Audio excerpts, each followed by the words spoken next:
নমস্কার, শুভ সকাল। একটা কথা, মানুষ ক্ষমতা পায়, কিন্তু ক্ষমতার অপব্যবহার যখন করে তার ফল তাকে নিতে হয় এবং তার ছেলেকেও নিতে হয়। এমন কর্ম করে মানুষ। সেই বুঝে কিছু পদাধিকারী লোক আছে যারা ক্ষমতার অপব্যবহার করছে। পয়সার হোক, কোনো প্রশাসনিক ক্ষমতা হোক, ক্ষমতা চিরদিনকার থাকে না কারো। তাই সাবধান হয়ে যান, কিছুদিন পর আপনাকে চামচিকেতে লাথি মারবে।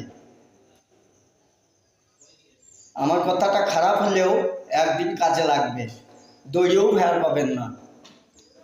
কোনো গোষ্ঠীর নাম দিয়ে, কোনো সংগঠনের নাম দিয়ে কোনো প্রতারণা মানুষের সঙ্গে করবেন না, কোনো দলের নাম দিয়ে।